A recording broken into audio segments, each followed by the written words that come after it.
Now at 6, leadership questions leave the city of McCune, Kansas scrambling to fill government positions. Plus, a groundbreaking in Pittsburgh marks a multi-million-dollar expansion of Eagle Pictures, expected to bring in at least 50 new jobs. I'm Samantha Walker, and I'll have that story coming up. And some area young performers learn all about stage production thanks to a month-long camp. The 4 states' most watched news starts now. Can a city run without a government? McCune, Kansas might soon have the answer to that question. This is KOAM News at 6. I'm Dow Quick. A letter is posted on the door of the McCune City Hall. The letter states that due to unexpected and simultaneous resignations of the mayor, council president, 2 council members, the city clerk, and both the public works superintendents, the governing body of the city of McCune currently lacks a quorum. We have 2 former employees reading a portion of their resignation letters. The action follows over a year of persistent workplace challenges that deeply impact our ability to serve effectively and with integrity. At the center of these concerns was the repeated harassment and bullying of city employees, most notably the city clerk, by a councilman, despite numerous efforts to resolve the issue, including engagement with attorneys and consultants meant to correct the hostile work environment. These interventions were ultimately unsuccessful. The dysfunction not only undermined morale, but also created a climate where collaboration, respect, and public service were no longer sustainable. We reached out to Councilmember Jason Hahn and the City Attorney Dawson French, but we have not yet received a comment. There will be a special meeting at City Hall coming up soon. It starts tonight at 6:30 in McCune. Right now, let's check in with Chief Meteorologist Doug Hetty for a first look at the weather. And another hot and humid day for us today. Mid-90s, of course, that heat index about 100 to about 104. One little change, though. We are seeing some pop-up thunderstorms in our northwestern counties. A lot of lightning. Some of these have been strong to low-grade severe. Here's the problem if you want rain. They're not moving in. They're just kind of moving over the exact same spot. So Eureka, Yates Center, Fredonia, Neosho, you'll probably get some later. Chanute, Iola, up toward Garnett. But everybody else is going to stay hot, humid, and dry. 90s into the 80s. Outside right now, it's 94 in Joplin. It's 93 in Pittsburgh. We have 90s across the board. But these thunderstorms, watch where they stay. They kind of stick in our northern counties, far northern counties, through the night into Friday morning. But we do have some additional rain chances. We're going to look at that here in a bit. We'll see you soon.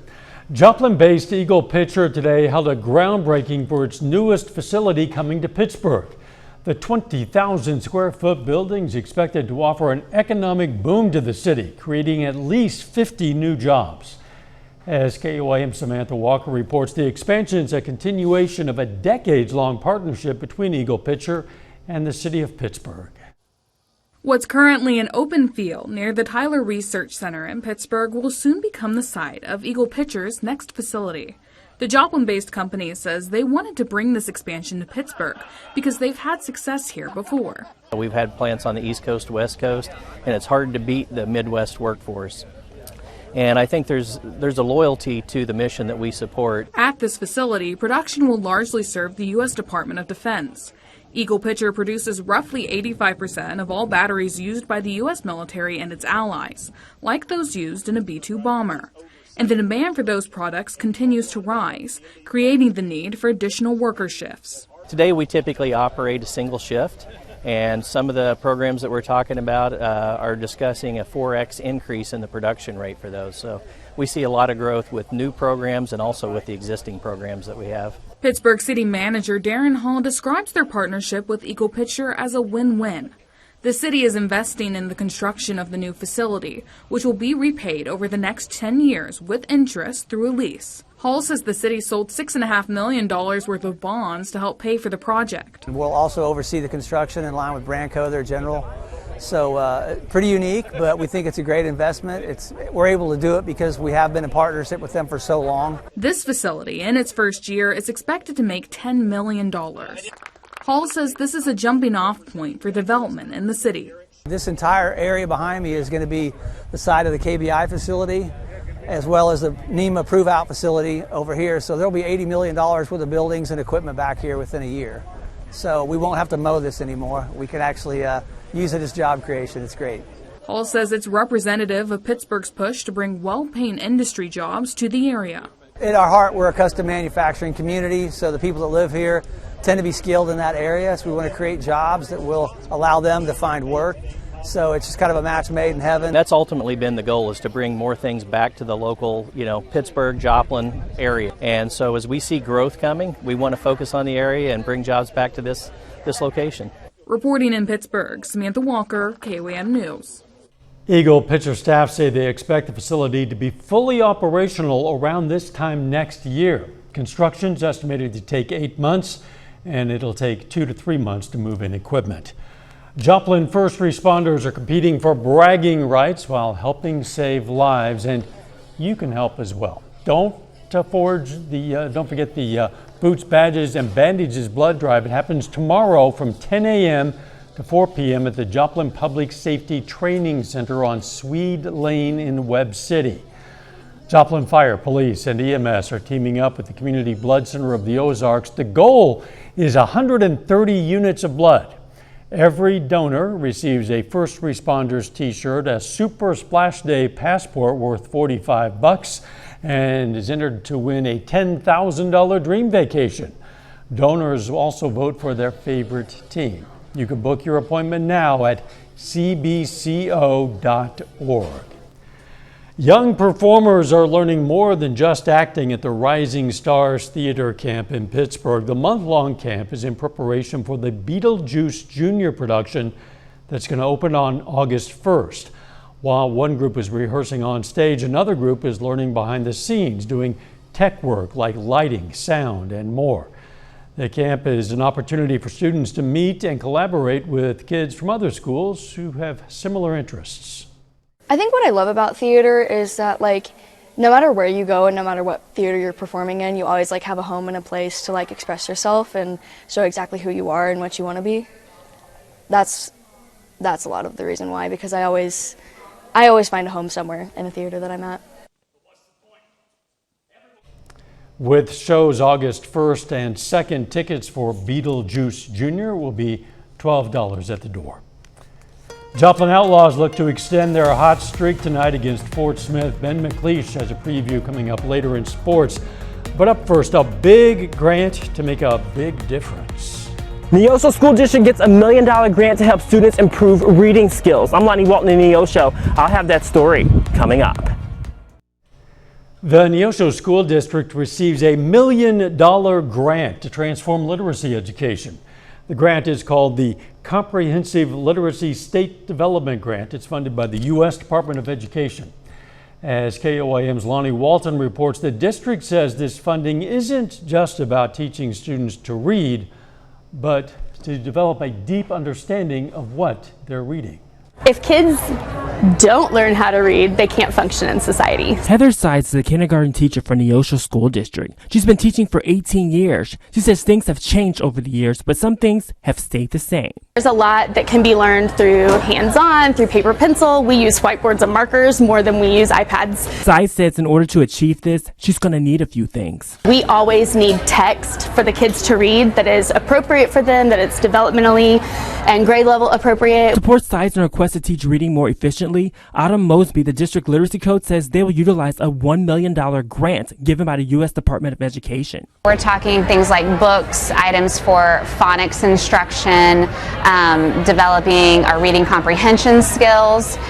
So our grant will really help us gather the materials that will allow us to be successful in implementing those strategies. Some of the funding will be used to educate teachers because Mosby says it's not just about reading text. We want to make sure that we are spending time creating lessons that not only will allow our kids to become fluent readers, but also be able to comprehend at a deep level. Really excited about the training that we get to do and days like today where we get to come and meet together with our peers and be really focused and intentional about what things we're going to teach. And the end goal is to change lives one word at a time. Reporting in Neosho, I'm Lonnie Walton, KOAM News. Nearly $5.9 million was allocated from the U.S. Department of Education to schools all across the state of Missouri. A little later, more good news for the Outlaws. Ben's going to have details on the righty named Mid-America League Pitcher of the Week. And some of you will be getting some rain tonight. We're going to look at that coming up.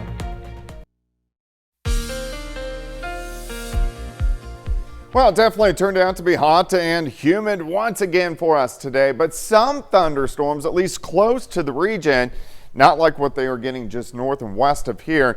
We have flash flood watches really in effect from Wichita up toward Kansas City. A lot of areas are going to pick up 2 to 5 inches. We are on that southern extent, and really only our southern or our northwestern counties will get any thunderstorms at all. But there are some out there kind of roaring from south to Wichita, over toward Eureka, just north of Yates Center, Iola, up toward Garnett. But look where they're tracking. They're not moving in. They're not dipping south and east. They're tracking kind of north-northeast. So they're moving over the exact same area, which is why those areas that do get the rain could deal with some flash flooding. But here's Yates Center to Burlington, Iola, up toward Garnett. Not much going on farther south, unfortunately, if you want the rain. Let's go through time. So here's 10:30 p.m. Scattered thunderstorms, Yates Center, Fredonia, Chanute, Iola, maybe over toward Fort Scott, just kind of skirt our northern counties. We get another batch in. Here's 3 o'clock in the morning, the exact same area, and kind of skirts our northern counties. Everybody else dry. Mid-70s to start as we go through the daytime hours. Mid-90s again. A couple little pop-up popcorn storms as we go into the afternoon.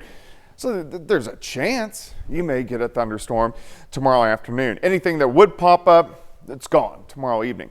Let me take you into Saturday morning. More thunderstorms to our north. Everybody else dry. Mid-70s. We do it again. We go up into the mid-90s, and again, a few random pop-up little storms as we go into Saturday afternoon. Majority of you, though, will stay dry as we go through the next 2 days. 90 by noon, 95 for a high on your Friday, 94 Saturday, 93 Sunday, heat index still as we go through the next few days above 100 degrees, 100 to about 104. Great shot of our Cornell Arts and Entertainment Complex looking northeast. You can see those puffy cumulus clouds out there. It looks okay. I mean, it's hot, it's very humid, mid-90s. Dew points are up there. What this means for you, sitting in that 70 to 75 degree range. It feels muggy and it feels soupy, and we're going to continue to see that sticking around. So our heat index heading into Friday, right back up, 100, 102, 104. On Saturday, heat index 100, 102, upwards to 105 across the region. This is all due to our big dome of high pressure, so down near Dallas. So the storms, they rotate around the high, but we are just enough underneath that high to not to get that rain pushing in. High pressure really stays in charge. Let's go through time. Let's go into Sunday. Kind of moves back toward the west as we get into Monday and Tuesday, but still in charge. It moves far enough west late next week. We may get a cold front that briefly slides in, but would give us some better chances for rain, which would be nice to see. 95 on your Friday, 94 Saturday. Mid-90s over the weekend, and then cooling down a little bit the second half of next week. And I know they call it a cold front, but in the summer, shouldn't it really be called a not quite so hot front? So it's barely a cool front. Yeah, barely. That may be overstating it. Thanks, Doug. Hey, don't forget you can be the first to know about today's weather with the KOAM Skywatch weather app. Get severe weather updates sent straight to your phone, free of charge. It's in the Apple App Store and the Google Play Store, the KOAM Skywatch weather app. Still ahead, the Cardinals prepare for their series with the San Diego Padres. Plus, a Joplin Outlaw is named Mid-American League Pitcher of the Week. Ben McLeish has those stories and more up next in sports.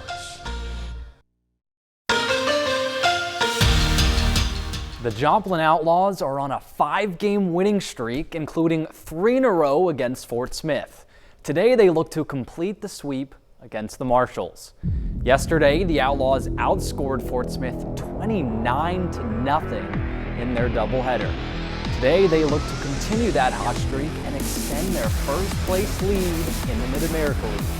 They currently hold a 3.5-game lead over the Flying Bison with just a week and a half of the season remaining. First pitch in Fort Smith is at 7:05. And Joplin got some more good news this week. Outlaws and Missouri Southern pitcher Walker Sweet is named the Mid-America League Pitcher of the Week. In his last 2 appearances, Sweet pitched 9 innings, tallying 15 strikeouts, and only surrendering 1 run on 3 hits. In the major leagues, the Cardinals return back home for a series with the San Diego Padres, looking to snap their 2-game losing skid. Since the All-Star break, the Redbirds have gone 1-5. They're coming off of a series loss to the worst team in baseball. St. Louis is now 4th place in the NL Central, but just 3.5 games back of a wild card spot. But they're desperate for wins ahead of the trade deadline, and the Padres are a tough matchup. San Diego holds the final spot in the NL wild card and looks to protect the 1.5 game lead over the Giants. Game 1 of the series starts in less than 30 minutes. PGA golfers tee off for the opening round of the M Open today. Coming off of his Open Championship, the world's #1 golfer, Scottie Scheffler, is not participating. But we still have plenty of great golf today. Adam Svensson stands alone in first with 11 under in the first round as he looks for his 2nd career win. He has a 2-stroke lead over the next best golfers, including Sam Stevens, who could earn his first PGA Tour win this weekend. But we've got a lot of golf left, 3 more rounds to decide the tournament winner. Well, that's it for sports. We're back with more after this. Here's a look at what's coming up on KOAM News at 9 on Fox 14 tonight. We're going to have the latest on the status of the government in McCune, Kansas, as the community holds a special meeting tonight. Plus, the price on some of your summer staples might be on the rise. We're going to look at some reasons why. And not getting enough sleep? Well, we have some easy ways of getting some good Z's. A lot of us could use that. Those stories and a lot more is coming up tonight. KOAM News at 9 on Fox 14. It's a tropical paradise at the 132nd Annual Allen County Fair. And the Baby Barnyard is one of the main attractions. First established in 1978 inside a barn built in the 1930s, the exhibit features moms and their babies, including goats, a kangaroo, mini zebras, and, as you see, more. I raise kangaroos. Her name is Ellie Mae. She's 6.5 months old, and I bottle feed her 4 times a day, and she goes everywhere with me. People in town all know if I have a big bag with me, I've got a kangaroo.